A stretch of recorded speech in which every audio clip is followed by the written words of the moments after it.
Hari ini kita akan mendengar sebuah renungan dari Pastor Debbie Bashir. Siapkan hatimu, mari kita mulai. Enggak, Tuhan enggak akan bilang itu. Tuhan akan cuma begini loh, kita semua berdiri sama di hadapan Tuhan. Yang melakukan kehendak. Marilah kamu mendekat kepadaku, kita akan makan sehidangan. Tapi yang tidak melakukan kehendakku, enggak peduli kamu asyir, kamu pendeta, kamu jemaat, ya, campakkan mereka ke dalam lautan api yang menyala-nyala. Amin. Ya itu nanti kita ini cuma ditanya yang melakukan kehendak Bapa. Pernah nggak sih kalian berada di satu titik dalam hidup di mana kalian merasa bebas secara fisik?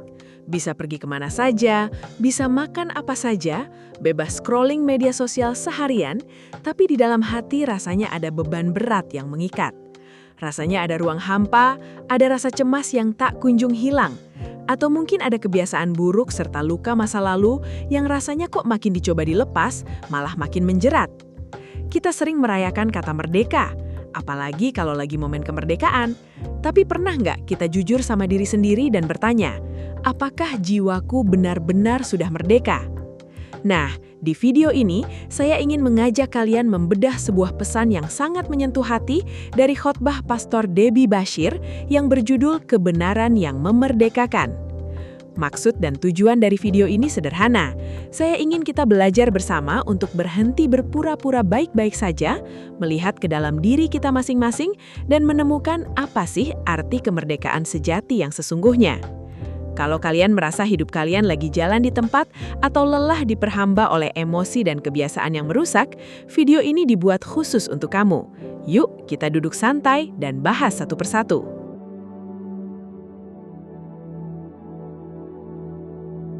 Kita bersyukur kita bisa ada di bangsa ini memperingati bangsa ya kemerdekaan Indonesia. Tapi kita juga berduka buat saudara-saudara kita di NTT yang terkena musibah ya. Kita percaya bahwa Tuhan juga sedang berbicara bagi bangsa ini. Saudara ya, setidaknya kalau saudara itu belum bisa jadi berkat buat bangsa, ya janganlah mengutuki bangsa ini, amin. Ya, enggak usah ikut-ikutan orang mengutuki bangsa ini. Karena kita lahir di tanah ini, amin. Ya, kita lahir di tanah ini, kita makan di tanah ini, kita dibesarkan di tanah ini. Satu saat kita juga mati di sini kan? Ya, atau ada yang mau mati di negara lain? Ya, jadi cintai bangsamu, amin. Ya, apapun keadaannya, ya mari kita belajar untuk mencintai bangsa ini dan melakukan apa yang Tuhan suruh, yaitu melepaskan berkat. Memang kalau nonton berita, ya sakit hati enggak? Ya sakit hati juga sih ya lihat bagaimana pejabat-pejabat ini tuh, aduh ya rasanya ya korupsinya nggak main-main, ya simpenannya juga nggak main-main ya. Ya yang disimpan artis, yang disimpan emas ya, dolar gitu ya, sementara yang lain banyak yang hidup berkekurangan, tapi ya berdoa. Ada ibu-ibu yang bilang, Bu saya tuh stres sama suami saya, kenapa? Tiap pagi dia buka berita, terus dia marah-marah sepanjang hari. Dia nonton berita korupsi, dia nonton berita ini. Saya bilang, Ibu pecahin aja tuh TV. Ya ngapain gitu loh, yang korupsi dia, yang masuk neraka kau. Iya kan? Ya banyak yang sakit tapi jangan ikut-ikutan sakit kita, amin. Berdiri menjadi berkat ya. Dan bulan Agustus seringkali kita memperingati sebagai bulan kemerdekaan. Ya, mari kita merdeka di atas bangsa ini. Dan tema firman Tuhan hari ini adalah Roh Allah dan kemerdekaan Kristen. Apa hubungannya? Ya, jangan sampai kita keluar-keluar merdeka padahal kita sendiri belum. Ya, kita keluar-keluar nih di atas bangsa ini. Ya, padahal kau jadi anak muda, tidurmu bangunnya siang. Ya, tapi kau keluar-keluar. Ya, pemerintah harus begini. Kau kerja aja kagak. Kadang-kadang orang itu banyak mulut memang.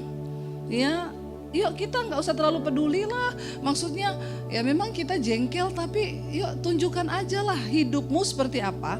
Berdampak nggak di bangsa ini. Jangan cuma teriak-teriak berkoar-koar tapi kita sendiri tidak melakukan sesuatu. Ya, berdoa aja tidak. Ya, kerja tidak, pengangguran. Tapi kita menuntut sesuatu. Yuk kita dari diri kita sendiri dulu yuk. Dan hari ini kita mau belajar. Mari buka bersama 2 Korintus pasal 3 ayat 17. Firman Tuhan dikatakan di sana 2 Korintus 3 ayat yang ke-17. Sebab Tuhan adalah dan di situ ada Tuhan adalah roh. Dan di mana ada roh Allah, di situ ada. Ya, tapi tidak semua ternyata orang Kristen itu hidupnya ada roh Allah. Makanya banyak yang belum merdeka. Ya. Nah, kita akan memahami dulu sekarang apa sih arti kemerdekaan itu yang sesungguhnya dalam Kristus. Di dalam kekristenan. Buka bersama Yohanes ayat pasal yang ke-8 mulai ayat 30. Tuhan Yesus berbicara kepada semua orang banyak yang ada di situ. Yohanes 8 ayat 30 sampai 36 kita baca bersama. 1, 2, 3. Setelah Yesus mengatakan semuanya itu, banyak orang menjadi percaya kepadanya. Maka katanya kepada orang-orang Yahudi yang percaya kepadanya, jika kamu tetap dalam firman-Ku, kamu benar-benar adalah murid-Ku. Dan kamu akan mengetahui kebenaran, dan kebenaran itu akan memerdekakan kamu. Jawab mereka apa? Kami adalah keturunan Abraham dan tidak pernah menjadi hamba siapapun. Bagaimana engkau dapat berkata kamu akan merdeka? Kata Yesus kepada mereka, Aku berkata kepadamu, sesungguhnya setiap orang yang adalah dan hamba tidak tetap tinggal dalam rumah, tetapi anak tetap tinggal. Jadi kamu pun, amin. Satu kali terjadi dialog antara Yesus dengan banyak orang Yahudi di situ. Yesus sedang menerangkan dan mereka mengaku mereka adalah keturunan Abraham. Yesus berkata, ya banyak keturunan Abraham yang bukan anak Allah. Ya, memang kamu keturunan Abraham tapi kamu bukan anak Allah. Mereka bilang tandanya apa? Kalau kamu keturunan Abraham, kamu melakukan kehendak Bapa karena Abraham melakukan kehendak Bapa. Tapi kamu ingin membunuh aku, kamu menyalibkan aku, berarti kamu tidak melakukan kehendak Bapa. Walaupun kamu keturunan Abraham, tapi kamu bukan anak Allah. Lalu banyak orang menjadi percaya kepada Kristus. Dan lalu ketika mereka percaya, Yesus mengutarakan lagi begini. Kalau kamu itu tetap dalam firman-Ku, maka kamu benar-benar adalah murid-Ku. Dan kamu akan mengetahui kebenaran. Dan kebenaran itu akan memerdekakan kamu. Lalu mereka protes lagi. Loh, kami ini kan keturunan Abraham, orang merdeka bukan hamba. Zaman dulu itu ada hamba, ada orang merdeka. Hamba itu budak, ya. Ketika seorang budak sudah dibeli, dia ditato, kasih tanda. Kalau yang beli saya, maka saya tato budak saya DB. Supaya kalau dia lari kemanapun, orang tahu ada tato DB, ini berarti budaknya. Ya, itu tato itu sebenarnya lambang budak. Jadi nggak usah ikut-ikutan tato. Karena kau bukan budak, amin. Haleluya. Ya, saya nggak tahu seninya dari mana itu, nggak tahu. Tapi nggak usah lah ikut-ikutan yang begitu. Awal mula tato itu dari situ. Zaman dulu orang dibeli jadi budak ditato, ya, supaya tahu ini hamba. Kemanapun dia pergi, kalau ditangkap dilihat, oh ini hamba, ini budak. Budak itu tidak punya hak kecuali Tuhan yang punya. Kalau kita dulu sudah beli budak, maka maaf nyawanya pun tergantung kita. Pemerintah tidak akan menuntut kalau kau bunuh dia, kau apakan dia, itu sudah hakmu. Bayangkan dulu budak itu kehilangan hak atas hidupnya. Itu sampai di situ. Ya, nah mereka ini merasa mereka keturunan Abraham, bukan budak. Dari dulu stratanya itu memang Orang merdeka, orang yang diberkati, dan tidak ada keturunan mereka yang jadi budak. Mereka protes dong waktu Yesus bilang, maka kebenaran itu akan memerdekakan kamu. Mereka marah, kami ini bukan budak, kami orang merdeka. Terus kamu bilang kami akan dimerdekakan dari apa ini? Dan Yesus berkata begini kepada mereka, ya, jawab mereka, kami adalah keturunan Abraham dan tidak pernah menjadi budak siapapun. Bagaimana engkau dapat berkata kamu akan merdeka? Kata Yesus kepada mereka, aku berkata kepadamu, sesungguhnya setiap orang yang berbuat dosa adalah hamba. Kamu bukan hambanya manusia, bukan, tapi hamba dosa. Yesus sedang berbicara tentang perkara-perkara rohani. Tapi otak mereka tidak nangkep. Ya. Dan kita belajar ya hari ini supaya kita nangkap sesuatu yang rohani. Dikatakan bahwa barang siapa yang terus melakukan dosa, hidup di dalam dosa, maka dia itu hamba dosa. Nah, kita ini berkuar-kuar merdeka. Tapi merdeka dalam konteks apa kita ini? Hari ini kita tidak lagi berperang pakai bambu runcing untuk mempertahankan kemerdekaan. Saya waktu ke sekolah saya di Bandungan, saya dan suami mampir di Benteng William itu di Ambarawa. Ya, dan kami masuk ke bioskopnya, kami nonton film tentang itu di Ponorogo atau siapa ya itu filmnya. Jadi Sudirman. Saudara, itu saya meneteskan air mata loh, melihat bagaimana ketika dulu Belanda menguasai dan rakyat itu diperas, ditekan, hasil buminya diambil, mereka disuruh bangun benteng. Mereka disuruh bangun benteng dan ternyata benteng itu menjadi penjaranya mereka sendiri. Mereka membangun penjara mereka sendiri waktu dalam penjajahan Belanda. Saya tuh nontonin nangis, saya bilang sama suami saya gini, itu sebenarnya koruptor, anggota dewan tuh harus nonton ini semua. Perlu, mereka perlu. Mungkin banyak yang belum nonton itu. Makanya mereka korupsi, mereka itu tidak memikirkan bangsa ini. Karena apa? Mereka tidak pernah, harusnya ditontonin itu. Saya mau bilang supaya presiden mendengar ini. Kasih nontonlah mereka itu, nangis mereka itu. Lalu mereka mungkin bisa tobat jadi nggak korupsi. Ya bayangkan tuh ya, emas disembunyikan, uang ratusan triliun.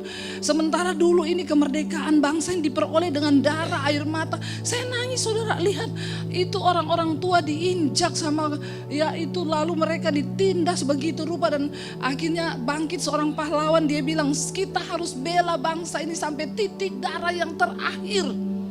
Ayo kita jangan biarkan mereka sudah disuruh bangun itu, mereka disuruh bangun benteng itu begitu kokoh. Nanti kalau ada yang mau ke daerah Salatiga sana harus mampir itu di Ambarawa dan nonton filmnya.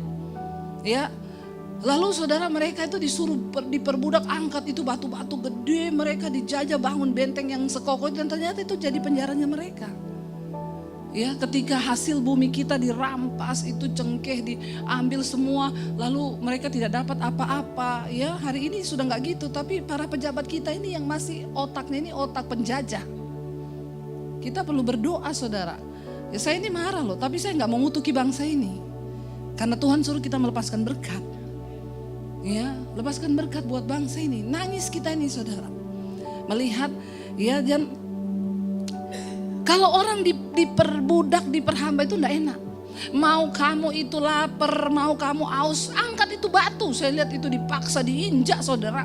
Ya udah kecapean, opa-opa tua gitu, udah capek. Dia angkat saudara sambil enggak enak. Orang hidup di bawah penjajahan itu enggak enak. Yesus sedang berkata, kalau kamu terus dijajah sama dosa, kamu tuh diperhamba, diperbudak, kamu hamba dosa. Hari ini kita nggak diperhamba oleh siapapun. Tapi kalau engkau masih dikuasai dosa, engkau belum merdeka. Dan kita perlu datang kepada Tuhan supaya kita, dan ayat ini berkata di bawah sana Yesus bilang apa? Dan hamba itu tidak tetap tinggal dalam rumah, tapi anak tetap tinggal dalam rumah. Kalau jadi hamba itu enggak boleh masuk rumah. Ya, budak dulu mana ada budak boleh masuk ambil air es. Ya. Budak terus berenang gitu di kolam renang. Enggak boleh, ada batasan kalau jadi hamba itu. Jadi kalau kau masih hamba, maaf, dan kau bilang kau anak Allah, apalagi kau nyanyi I am a friend of God, toh? Padahal kau hamba. Tapi kau merasa kau anak Tuhan. Tuhan bilang anak di dalam rumah, hamba di luar rumah. Ada batasan hak antara anak dan hamba. Nah, kita sekarang posisi kita ini di mana? Kita anak Allah atau kita masih jadi hamba dosa, budak? Ya. Kalau kita anak Allah, kita mau apa aja. Ya, saudara aus masuk tinggal minum, saudara mau berenang silakan berenang, ya, saudara mau makan lapar tinggal makan. Tapi pembantu nggak bisa begitu. Ada batasan, ada hak yang kamu bisa masuk, ada yang tidak kamu bisa masuk. Kalau anak bebas masuk ke kamar orang tua, ya nggak? Bahkan kadang dia ambil duit di meja nggak apa-apa, tinggal ngomong aja, Mam tadi aku ambil duit, oh iya, toh. Tapi kalau pembantu masuk kamar ambil uang, maling nggak? Di penjara, iya nggak? Beda kan? Saya pengen saudara mengerti gitu. Status kita di hadapan Tuhan ini sudah dimerdekakan menjadi anak atau masih hamba. Dan ayat ini bilang begini, jadi yang terakhir, apabila anak itu memerdekakan kamu, kamu pun apa? Benar-benar merdeka. Ya, saya selalu bilang begini, saudara, tidak ada seorang pun yang tidak berdosa. Benar gak? Siapa di sini yang sudah tidak berdosa? Angkat tangan boleh? Ya, ada yang sudah tidak berdosa di sini? Dapat Ferrari di bawah. Kalau yang lain kan cuma sepeda, atau ini dapat Ferrari kalau sudah tidak berdosa. Kita semua masih berdosa. Tapi beda antara kita ini masih berdosa atau terikat di dalam dosa. Diperhamba, dosa itu beda. Itu dua hal yang berbeda. Kalau saya ini tadi datang hati saya kudus kan. Saya berangkat pagi, Tuhan terima kasih hari ini aku mau hidup dalam kekudusan. Jagai aku dari dosa Tuhan. Saya datang sini misalnya Bu Vera mukanya enggak senyum. Ya, cuma shalom Bu, shalom masuk. Terus saya gini, Bu Vera ini kenapa sih dia nerima saya mukanya enggak senyum? Terus saya jadi jengkel. Hati saya panas. Saya dosa enggak? Dosa kan? Saya enggak tahu Bu Vera kenapa, ternyata mungkin Bu Vera lagi sakit perut, ya atau apa gitu, ada urusan yang belum beres kan saya enggak tahu. Tapi ketika saya mau masuk di gereja, pujian tadi nyanyi, saya sadar Tuhan Roh Kudus tegur, hatimu tuh berdosa loh, kamu enggak boleh berpikir gitu sama Ibu Vera. Oh ya Tuhan ampuni saya. Itu artinya kita ini sempat jatuh di dalam dosa, tapi bukan hamba dosa. Tapi kalau hamba dosa itu tiap hari begitu terus dia. Ya selingkuh terus ya, mulutnya kotor terus ya, terus tiap hari terus. Nah, itu beda, kamu hamba bukan anak. Kamu perlu datang kepada Kristus. Kita balik lagi ke ayat tadi di dalam ayat 2 Korintus 3 tadi ayat 17. Sebab Tuhan adalah roh dan di mana ada roh Allah, di situ ada kemerdekaan. Saudara, Alkitab bilang begini, tidak tahukah kamu bahwa roh yang membangkitkan Kristus dari kematian itu ada dalam dirimu? Coba pikir baik-baik, wow enggak? Roh yang membangkitkan Kristus dari kematian itu ada dalam diri kita ini. Enggak? 3 kali wownya. Itu baru wow. Ya, wow. Kan? Saya kalau pikir-pikir ayat itu, iya ya, roh yang membangkitkan Kristus dari kematian di kita ini. Terus kau bilang saya enggak bisa lepas rokok. Hello. Amin. Kau bilang saya enggak bisa lepas narkoba. Saya enggak bisa lepas ini, saya masih itu. Itu terlalu. Kristus aja dibangkitkan dari dunia orang mati loh. Sama roh itu yang ada dalam diri kita itu. Terus kita gak bisa lepas rokok. Itu bukan gak bisa, kau gak mau. Kau yang gak mau. Kalau engkau masih terikat dosa, itu bukan karena Tuhan gak mau. Bukan karena Tuhan gak mampu, tapi kau yang tidak mau. Kedaginganmu, hatimu. Lalu bagaimana supaya kita ini bisa merdeka? Saya pengen kita baca ya. Tadi 2 Korintus 3 kita mulai dari ayat 14 ya. 2 Korintus 3 mulai dari ayat 14. Orang kalau belum dimerdekakan ya. Ayat kita 2 Korintus 3 ayat 14 ya. Baca 1, 2, 3. Tetapi pikiran mereka telah menjadi tumpul. Sebab sampai pada hari ini selubung itu masih tetap menyelubungi mereka. Jika mereka membaca perjanjian lama itu tanpa disingkapkan. Karena hanya Kristus saja yang dapat menyingkapkannya. Bahkan sampai hari ini setiap kali mereka membaca kitab Musa, ada selubung yang menutup mata hati mereka. Amin. Orang-orang yang belum dimerdekakan itu ada selubung yang tutup. Sehingga kamu baca Alkitab bolak-balik juga tidak ngerti. Tidak tersingkap. Ya, karena ada selubung yang menutup itu. Ya, baca perjanjian lama, baca perjanjian baru, ya, enggak tersingkap. Ayat firman Tuhan tuh enggak tersingkap. Kita enggak pernah baca Alkitab terus gini, wow banget ya. Yes, amin Tuhan. Terus kita dapat kuasa gitu. Saya tuh kalau baca satu ayat dan langsung yes, banget, dapat banget nih. Ya, makanya saya waktu saya bertobat terima Tuhan Yesus, ya, saya itu tidak diinjili oleh siapapun. Saya bertobat terima Yesus karena saya, ya saudara udah dengar kesaksian saya, waktu itu saya mau bunuh diri, banyak dosa. Lalu saya bilang, Tuhan kalau Engkau ada, siapa Engkau, tunjukkan dirimu kepada saya mau ketemu Tuhan. Karena ternyata Alkitab, saya baru tahu sekarang Alkitab tuh bilang, carilah Tuhan selama ia berkenan ditemui, berserulah padanya selama ia dekat. Dan orang yang berseru baginya pintu akan dibukakan. Nah waktu itu saya bukan Kristen tapi saya berseru, Tuhan siapa Engkau, Tuhan yang benar itu, nyatakan dirimu bagi saya. Lalu saya ketemu Tuhan Yesus ya. Saya nangis di kamar saya berteriak menyebut nama Yesus. Saya percaya itu karena Roh Kudus. Lalu saya mulai cari gereja. Saya cari gereja, saya dikasih Alkitab. Saya bawa pulang Alkitab saudara. Waktu itu belum ada YouTube. Saya gak bisa nonton ya siarannya DBTV, belum ada. Saya gak bisa nonton pendeta-pendeta, enggak ada. YouTube enggak ada, handphone enggak ada. Cuma Alkitab murni. Benar-benar Alkitab. Yang mungkin hari ini saudara sudah jarang sentuh itu. Apalagi kaum-kaum ya Gen Z ini ya. Ini siapa kaum Gen Z sini yang masih punya Alkitab. Alkitab yang lama itu yang masih buku. Enggak ada toh? Iya, saya sudah menduga ini. Karena ya, kau sudah bacanya di HP toh? Di HP sekarang enak, ketik kamus muncul ting, ketik bintang ada penjelasan kan? Nah dulu saya tuh benar-benar Alkitab tok til. Bagaimana saya bisa diterangkan oleh siapapun? Tidak ada. Saya nggak bisa telepon pendeta, belum ada handphone.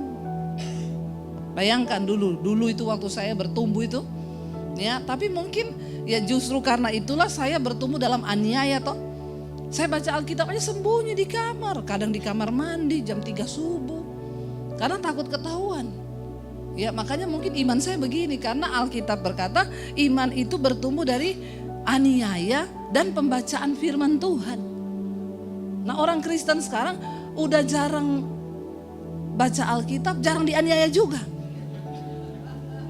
Saya doakan aniaya mereka ini Tuhan. Supaya mereka baca Alkitab. Ya. Udah jarang dianiaya, jarang apalagi baca Alkitab, tambah jarang lagi. Ya, padahal sekarang semua media ada loh. Saudara pengen cari apa, tentang apa, tinggal ketik itu muncul semua itu. Ya, tapi kenapa kau enggak tahu tentang iman? Karena memang kau enggak suka, masih ada selubung yang menutup. Jadi waktu saya dulu baca Alkitab itu, setiap kali saya baca ayat per ayat, saya ambil buku, saya catat. Satu ayat catatannya bisa 1 lembar panjang yang Tuhan singkapkan. Sebelum saya pengkhotbah dulu saudara, saya baca di 1 ayat nih, saya catat nih yang saya dapat gini, panjang banget. Habis itu saya baca-baca, kayak gini ternyata siapa yang mengajarkan itu? Roh Kudus, Roh Allah yang ada dalam diri kita ini.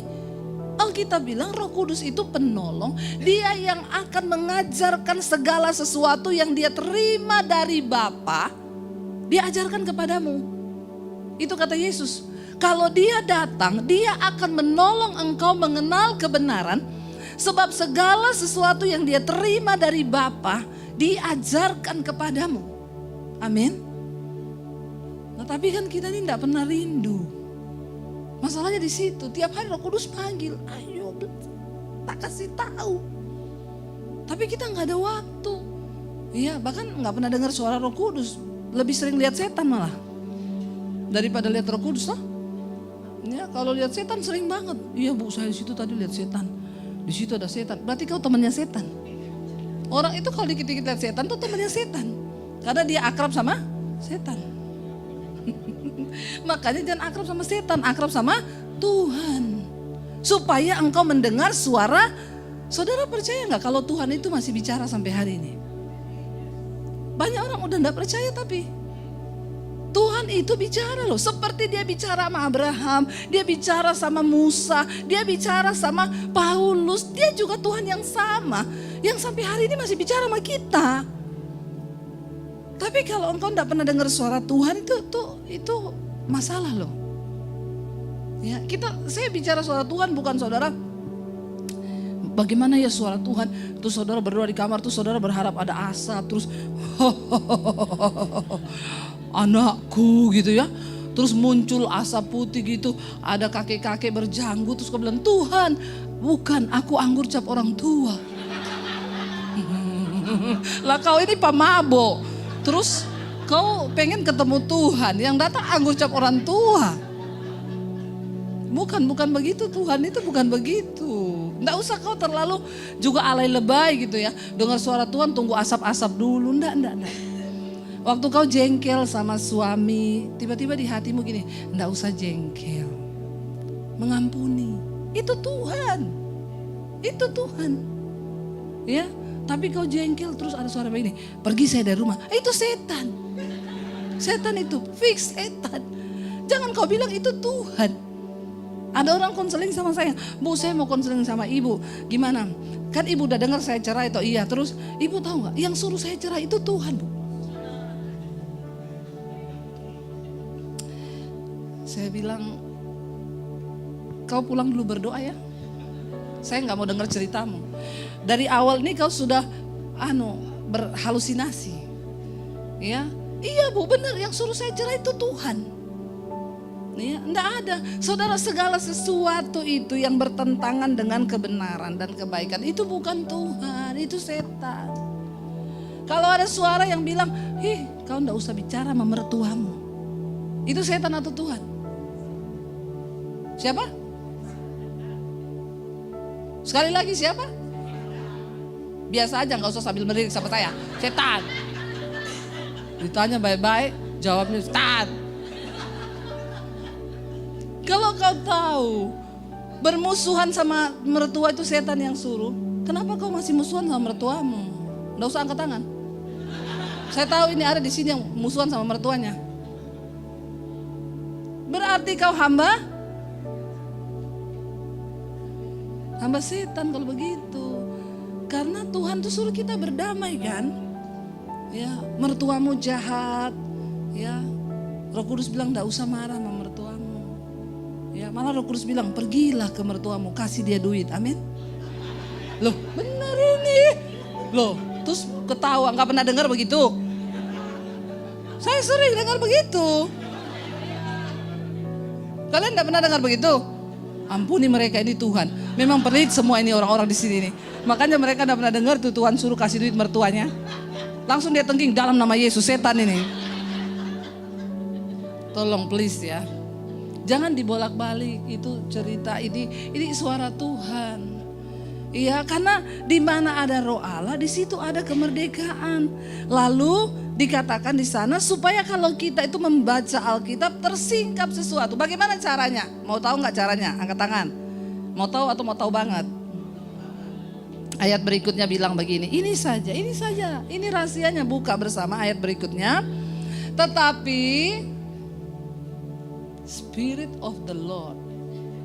Ya, ayat yang tadi di 2 Korintus 3 ayat sekarang ya, tetapi ayat 16. Tetapi apabila hati seseorang berbalik kepada Tuhan, maka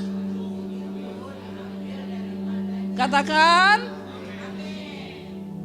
Jadi kuncinya mau alias bertobat.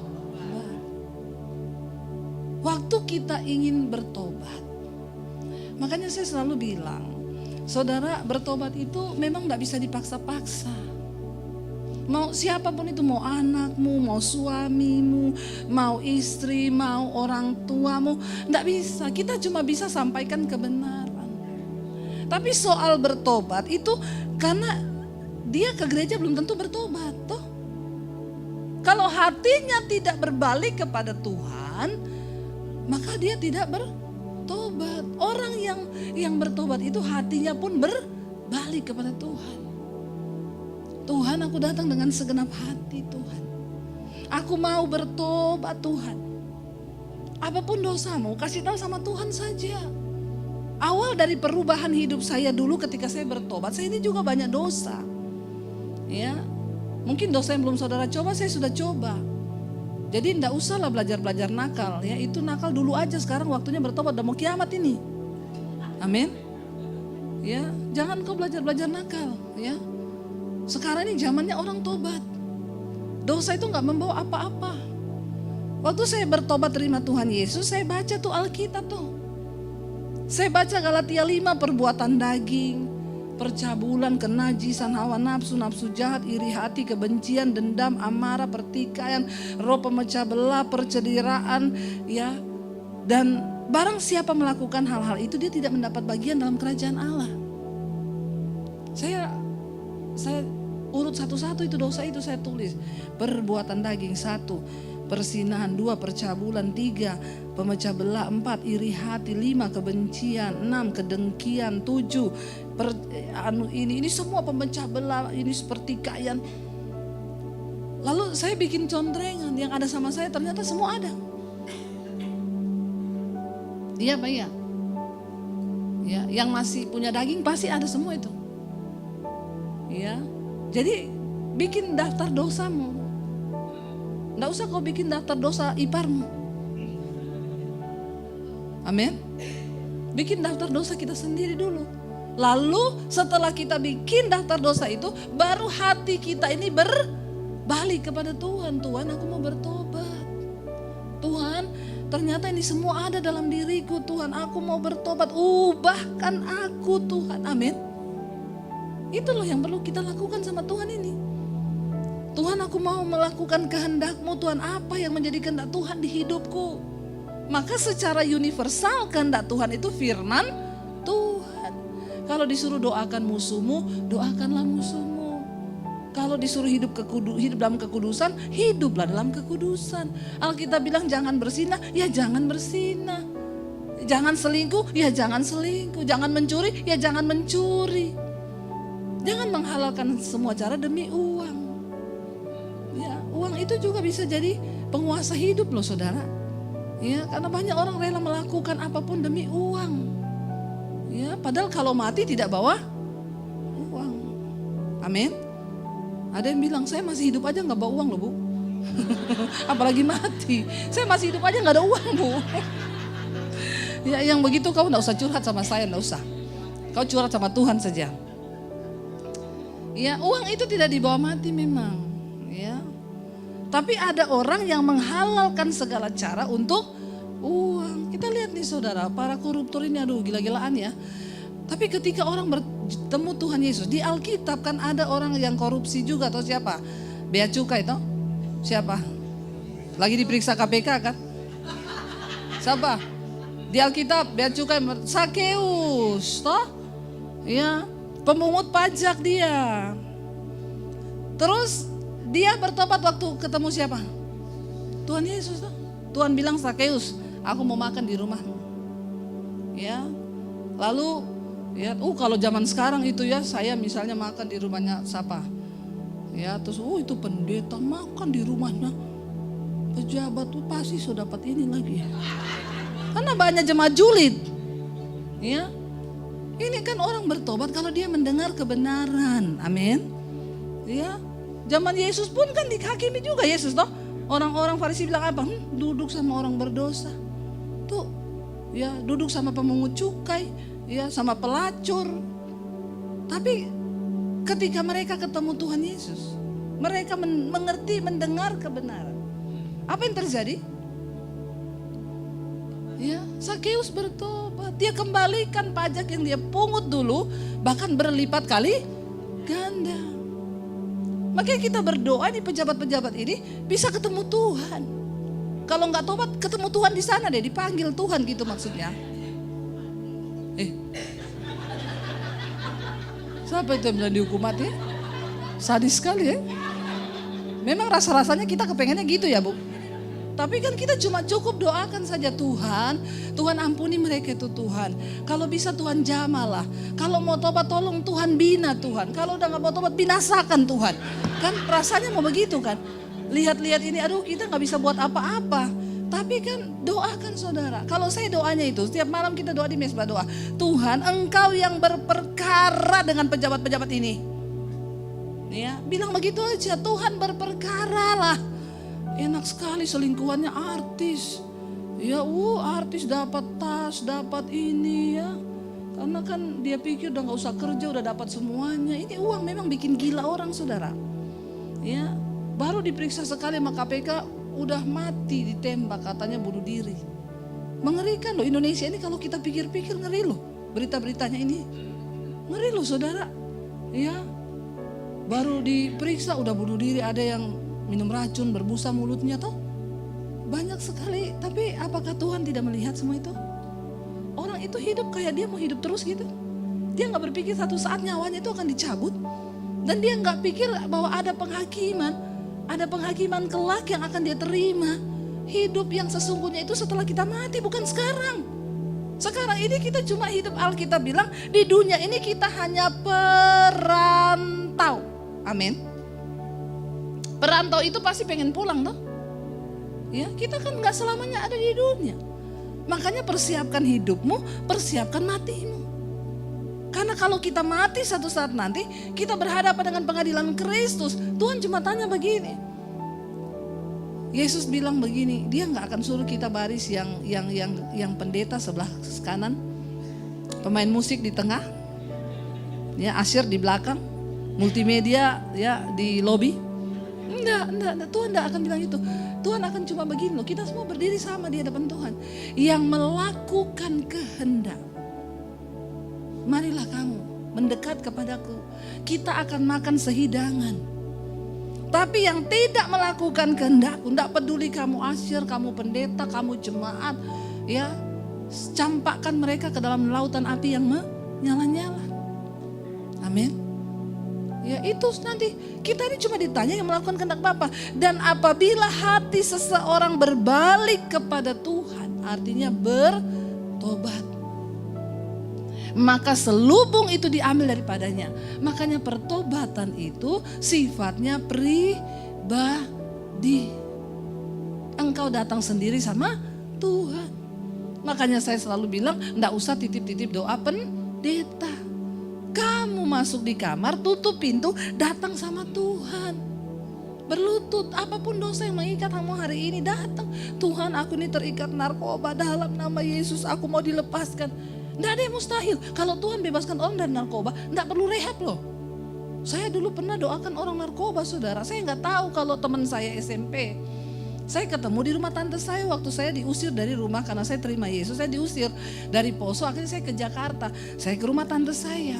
Pas saya datang di situ, ada mereka lah kumpul bareng-bareng, termasuk teman saya ini waktu SMP dulu di Poso. Saya ketemu dia. Dia Kristen dari dulu. Dari dulu waktu saya masih belum Kristen, ya kalau kita lagi duduk-duduk gitu, nongkrong di pinggir depan komplek kita, dia lewat ke gereja. Cowok, dia ke gereja pakai kemeja rapi gitu. Kita nongkrong situ, saya teriakin, "Becong. Masa cowok ke gereja? Hei, ini waktunya nakal, lu ngapain ke gereja?" Itu dulu saya sering mengejek dia. Ternyata saya sekarang jadi pendeta, dia jadi pemakai narkoba. Orang gak tahu ya hidup ini ya. Dalam perjalanan waktu gitu lama, saya ketemu dia. Nah waktu dia mau pulang, saya tuh tergerak panggil dia. Namanya Steven, saya mau berdoa buat kamu sini. Ya nggak tahu, saya terkenal, kenapa deh aneh-aneh saja kau ini. Dulu saya ke gereja kau ejek-ejek, sekarang kau jadi pendeta. Waktu itu saya belum pendeta, saya baru bertobat. Enggak, Tuhan suruh saya doakan kamu. Ayo kita berdoa. Saya berdoa buat dia, saya tumpang tangan saudara. Dia nangis, lalu dia lari cepat-cepat pergi kayak dia lihat setan gitu. Saya tidak tahu, dan setelah berapa tahun kemudian kita ketemu, dia bilang, saya mau bersaksi Deb sama kamu. Ingat gak dulu waktu kamu doain saya? Kapan ya? Itu dulu waktu di rumah tantemu, kamu baru datang. Oh iya ingat. Kenapa? Kamu tahu nggak? Saya ini sudah 3 kali overdosis. Dia dugem, di tempat dugemnya dia pakai narkoba, overdosis, muntah sampai berbusa. Dia dibuang di belakang nightclub itu, diangkat sama security, digeletakkan di belakang nightclub. Lalu dia sudah berbusa di situ, dia sudah nggak sadarkan diri. Tiba-tiba ada orang datang nolong dia. Ternyata orang itu tinggal dekat nightclub situ. Katanya dia lagi berdoa, Tuhan suruh cepat pergi ke belakang nightclub itu, cepat kamu pergi ke situ. Dia pergi, ternyata ada lagi dia berbusa mulutnya. Jadi dibawa pulang, dikasih minum susu beruang. Sampai dia akhirnya muntah-muntah. Memang susu beruang itu luar biasa berkhasiat saudara. Kenapa? Karena namanya susu beruang, tapi gambarnya naga. Isinya susu sapi yang minum orang. Ajaib toh. Memang orang kalau mau lemes apa minum susu beruang. Ya, itu luar biasa itu. Jadi dia dikasih itu terus dia muntah-muntah. Setelah itu dia sudah mau lepas tapi tidak bisa-bisa. Tapi sudah mulai ada roh takut Tuhan. Dia mau berbalik kepada Tuhan. Tapi dia gak sanggup, sampai dia pernah overdosis lagi. Dia bilang lagi, mana saya bisa lepas Deb? Di rumah om saya itu narkoba ditaruh di toples. Saya, ponakan-ponakan saya pakai semua sama anak-anaknya. Ini cerita dulu, ini dulu. Sekarang sudah tidak ada, omnya sudah mati. Ya, jadi jangan saya dicari mana itu omnya. Saya juga tidak tahu itu omnya di mana.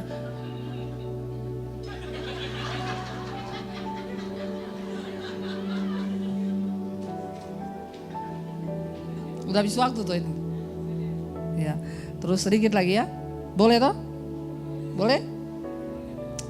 Lalu saudara, dia cerita, lah saya gimana mau lepas? Saya tiap hari suruh Pak make. Tapi akhirnya saya ketemu kamu itu deh.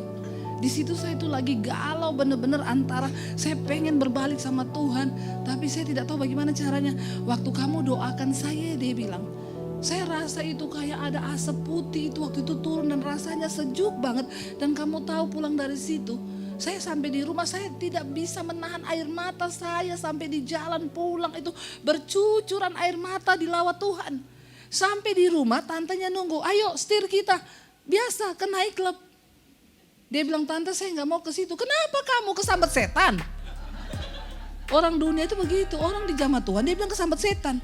Kalau dipenuhi setan dia bilang ke jamaah Tuhan. Memang buta rasa, memang sudah dunia mau kiamat. Lalu dia bilang, enggak tante saya enggak mau. Kenapa kamu enggak usah munafik? Orang biasanya juga kamu yang ngajak. Enggak, saya tunggu di parkiran. Dia tunggu di parkiran saudara. Mereka bingung apa yang terjadi. Dan dia cerita sama saya, sejak hari itu saya dilepaskan Tuhan. Tanpa rehab, tanpa apapun. Roh Kudus melepaskan dia. Karena apabila hati seseorang berbalik kepada Tuhan, maka Tuhan akan memerdekakan dia. Dan jika anak Allah yang memerdekakan kamu, maka kamu sungguh-sungguh merdeka. Amin saudara. Karena itu mari kita berdiri hari ini di tengah bangsa ini. Kita menjadi orang-orang yang sudah dimerdekakan supaya kita bisa berdoa buat bangsa kita. Khotbah Pastor Debbie Bashir ini dibuka dengan sebuah kenyataan yang cukup menampar.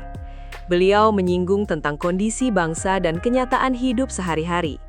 Banyak orang pandai berteriak tentang kemerdekaan atau mengkritik keadaan di luar sana. Tetapi kehidupan pribadinya sendiri justru masih berantakan. Bangun tidur malas-malasan, emosi tidak terkontrol, dan hidup tanpa arah. Poin utamanya adalah bagaimana kita bisa membawa dampak atau perubahan bagi lingkungan di luar kalau di dalam diri kita sendiri belum ada kemerdekaan. Mengutip firman Tuhan dari kitab 2 Korintus dan Injil Yohanes, Pastor Debbie menekankan bahwa Tuhan adalah roh, dan di mana ada roh Allah, di situ ada kemerdekaan. Namun masalahnya, banyak dari kita mengaku beriman atau beragama, tetapi sebenarnya masih hidup sebagai hamba dosa. Ada analogi menarik yang disampaikan tentang perbedaan antara seorang hamba atau budak dengan seorang anak. Seorang hamba di zaman dahulu tidak memiliki hak atas hidupnya sendiri, tidak memiliki akses penuh ke dalam rumah tuannya, dan geraknya terbatas. Sementara seorang anak memiliki kebebasan penuh, akses ke dalam rumah, dan hak waris. Ironisnya, banyak orang merasa dirinya sudah menjadi anak, padahal pola hidupnya sehari-hari masih seperti hamba dosa. Terikat oleh kebiasaan buruk, amarah yang membara, kepahitan terhadap sesama, perselingkuhan, hingga kejaran materi yang tidak ada habisnya. Setiap orang yang terus-menerus melakukan dan menikmati dosa, sebenarnya sedang memperhamba dirinya sendiri. Dan yang membuat mata kita terbuka adalah saat beliau menjelaskan mengapa banyak orang sulit mengerti kebenaran. Karena ada selubung yang menutup mata hati. Selubung ini membuat kita menjadi tumpul secara rohani. Kita bisa membaca kutipan-kutipan bijak atau nasihat baik berulang kali, tetapi hidup kita tidak pernah berubah, karena hati kita tidak benar-benar terbuka. Rahasia untuk melepas selubung itu ternyata sederhana, namun berat bagi ego kita, yaitu pertobatan. Ketika hati seseorang mau berbalik dengan tulus kepada Tuhan, mengakui segala kerapuhan dan kesalahannya tanpa mencari pembenaran, saat itulah selubung itu diambil dan kemerdekaan sejati terjadi. Kemerdekaan ini bukan sekedar kebebasan untuk melakukan apa saja yang kita mau, melainkan kemampuan dan kuasa untuk tidak lagi melakukan hal-hal yang merusak hidup kita. Pastor Debbie juga membagikan kisah nyata yang sangat menyentuh tentang seorang temannya yang terjerat narkoba bertahun-tahun dan mengalami overdosis berulang kali. Dunia mungkin melihat orang seperti ini sudah tidak punya harapan dan harus melalui proses pemulihan yang sangat panjang. Namun ketika ada momen di mana hatinya benar-benar berbalik dan dijamah oleh kasih Tuhan, seketika itu juga dia mengalami pemulihan total dan terlepas dari ikatan tersebut. Ini membuktikan bahwa tidak ada ikatan atau kebiasaan buruk yang terlalu kuat jika seseorang benar-benar mengambil keputusan untuk menyerahkan hatinya. Opini pribadi saya mengenai khotbah ini, jujur saja saat menyimak khotbah ini, saya merasa seperti dihadapkan pada sebuah cermin besar. Pesan yang disampaikan Pastor Debbie sangat berani, lugas, tanpa basa-basi, namun dibungkus dengan kasih dan kejujuran yang luar biasa. Zaman sekarang, banyak orang terjebak dalam kepalsuan. Kita sangat peduli dengan pencitraan di media sosial. Kita ingin terlihat sukses, terlihat bahagia, dan terlihat sudah selesai dengan diri sendiri. Tapi khotbah ini membongkar semua topeng itu. Khotbah ini mengingatkan bahwa masalah terbesar dalam hidup kita seringkali bukanlah orang lain, bukan pemerintah, bukan pasangan, dan bukan situasi ekonomi, melainkan ego dan dosa yang masih kita pelihara di dalam hati. Saya pribadi sangat setuju dengan pandangan bahwa kemerdekaan itu bukan tentang bebas melakukan apa yang kita suka, melainkan bebas dari hal-hal yang menguasai dan merusak hidup kita. Pendekatan yang realistis dan diselingi cerita kehidupan nyata membuat khotbah ini tidak terasa seperti doktrin yang kaku, melainkan seperti nasihat dari seorang ibu atau sahabat yang sangat peduli pada keselamatan jiwa kita. Pertanyaannya sekarang, bagaimana caranya kita menerapkan pesan yang sangat mendalam ini dalam keseharian kita yang penuh dengan tekanan, godaan, dan dinamika hubungan? Ada beberapa langkah praktis yang bisa kita mulai lakukan dari sekarang. 1. Berhenti menyalahkan keadaan dan orang lain. Langkah pertama untuk merdeka adalah berhenti menjadi korban atau victim mentality. Seringkali kalau rumah tangga berantakan, bisnis gagal, atau emosi meluap, refleks pertama kita adalah menyalahkan pasangan, mertua, rekan kerja, atau bahkan keadaan ekonomi. Mulai hari ini, mari belajar bertanggung jawab atas respon hati kita sendiri. Ketika amarah muncul, jujurlah pada diri sendiri bahwa kita yang belum bisa menguasai diri, bukan sekadar karena orang lain memancing emosi kita. 2. Buat daftar dosa atau evaluasi diri secara jujur. Seperti yang diceritakan dalam khotbah, cobalah ambil waktu tenang di kamar tanpa gangguan gadget. Ambil selembar kertas, lalu catat hal-hal apa saja yang selama ini tersembunyi namun mengikat hidupmu. Apakah itu rasa iri melihat keberhasilan orang lain? Apakah itu kebiasaan berbohong demi keuntungan pribadi? kepahitan dan rasa benci pada keluarga, atau keterikatan pada tontonan dan kebiasaan yang merusak pikiran. Mengakui dosa secara spesifik di hadapan Tuhan adalah langkah awal pemulihan. Kita tidak bisa menyembuhkan luka yang terus-menerus kita sembunyikan. 3. Ambil keputusan untuk berbalik atau bertobat yang nyata. Bertobat itu bukan cuma menangis sesaat di waktu ibadah atau saat tertimpa masalah, lalu besoknya kembali melakukan kesalahan yang sama. Bertobat artinya berbalik arah 180 derajat. Kalau kamu tahu pertemanan tertentu selalu membawamu pada kebiasaan gosip atau pemakaian zat terlarang, miliki keberanian untuk melangkah mundur dari lingkaran tersebut. Kalau kamu tahu hubungan yang kamu jalani saat ini tidak sehat dan melanggar moral, ambil keputusan tegas untuk mengakhirinya. 4. Praktikkan pengampunan dalam hubungan keluarga.